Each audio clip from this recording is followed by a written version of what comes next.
Kia ora everyone, Anaru here for Combat Sports New Zealand, and I'm with Kai Kara France. Don't blink, and if you blinked tonight you would have missed it, man. He did what he came to do and he smashed his opponent. How you feeling right now, bro?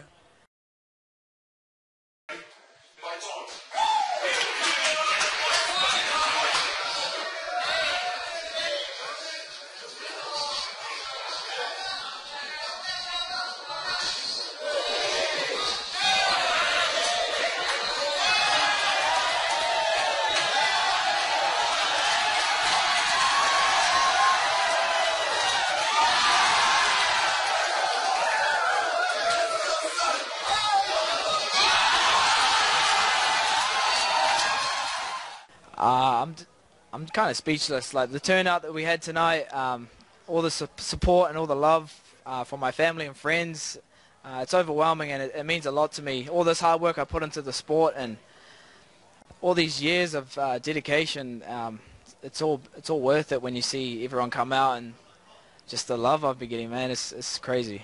Yeah, man. Yeah, heaps of love here tonight. Packed house at the Kingslander. Shot to the Kingslander for putting it on. It was mean. It's good to see that local support in New Zealand and in Auckland for something like this. I wanna go straight to when you got called up for it. Where were you? What were you thinking? And how did that feel? So yeah, I got the call up when I was in Thailand at my gym at Tiger Muay Thai. So initially the tryouts were actually cancelled. So my gym was going to fly me out and do the open tryouts, but then the next day it actually got cancelled. I was about to book the flights, and then I got an email a few weeks later saying it was an invitation only. So then I actually got invited to the tryouts. They flew me out, about 30 guys from around the world, and then a week long of interviews and meeting the producers, and they broke the number down to 16. So I got the call up when a month after that, the initial first casting.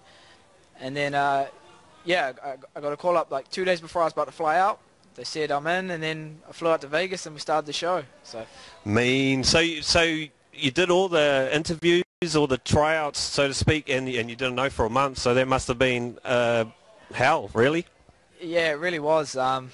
Being in limbo is the worst. So I had fights even scheduled as well. So I had to cancel those fights because, of course, if you get the call up to participate in the Ultimate Fighter, you're going to drop everything you have going and commit to that. So I had to pull out some fights, but I didn't know I was actually in. So I didn't know I was in, but I felt confident. I felt like I did enough, and I showed my personality. So I guess they liked what they saw, and yeah, it all worked out. Mean, bro. That's so mean. So when you met Dana White for the first time, and he's putting on the pressure because you are all champs, right? In this TUF, it's unique in that aspect.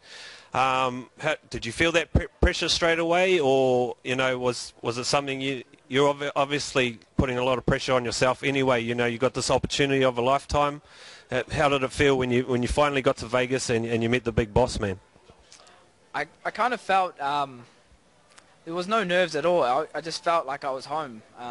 All this hard work and all these years fighting around Asia, it really prepared me for this experience. I didn't feel intimidated.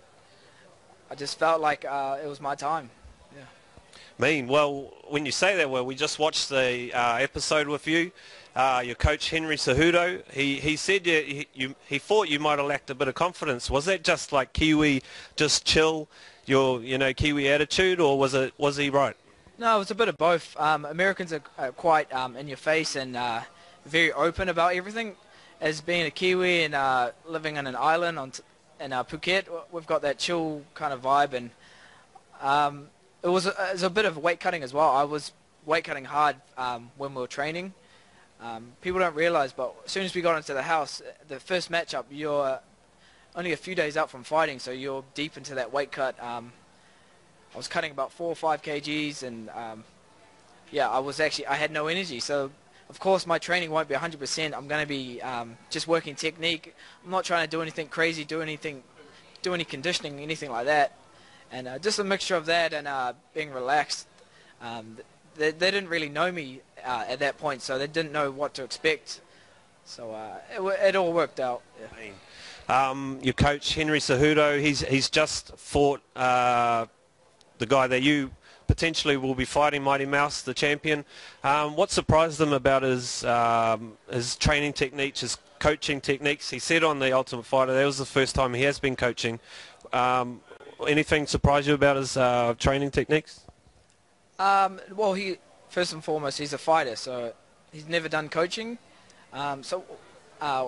When I was training with him, I just wanted to pick his brain with as much wrestling as I could.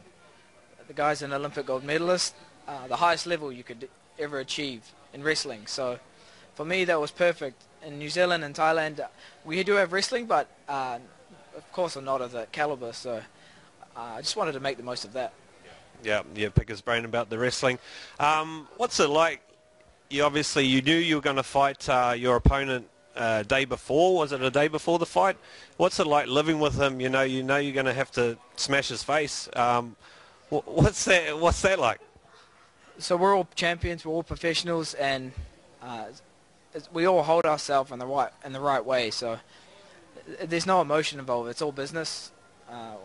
We can fight each other and we'll be friends after. So living in a house of potential opponents, it's an experience that I was kind of used to. I don't have to hate someone to fight them, and we're just there for the sport and to get paid and for the contract. So at the end of the day, I can chat with my opponent and then fight him. There's no bad blood, nothing like that. Mean, Bo. Obviously, you're almost doing a tour around New Zealand, coming back after the TUF house. How is the New Zealand media? I know Mark Hunt always moans about the New Zealand media, but that was a long time ago. What is it like these days?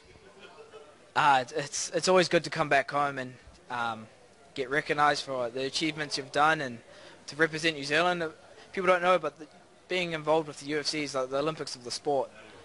So it's a proud moment for me, having my friends and family, my dad and my brothers and sisters, just seeing the look on their face and seeing how proud they are. Yeah, no one can take that away from me. It's a special moment for me. Especially, they know what I've been through. They know all the hard work I've put into the sport. And now to come back to New Zealand and just soak it all in and get the exposure that I deserve. Yeah, it's just great. Yeah, bro. Yeah, well, I mean, we've been following you for a while. We knew you were going to be on the TUF. They did cancel it that first time, but we saw that coming. How do you every morning? You wake up and you want to keep going. What's the motivation for you to fight people? Is it just to be the best athlete you can be, best fighter you can be? Is there something else that you're fighting for? It's a combination of a few things. This is my life fighting. So I've made that commitment when I was 18, when I first went to Thailand. I knew I wanted to do this for the rest of my life. This is my career. This is my passion. So I'm going to do everything it takes to make sure I stay in the sport. I'm still young, but I feel like I've had a bit of experience now, and now you're starting to see that in the ring. I'm starting to actually put it all together.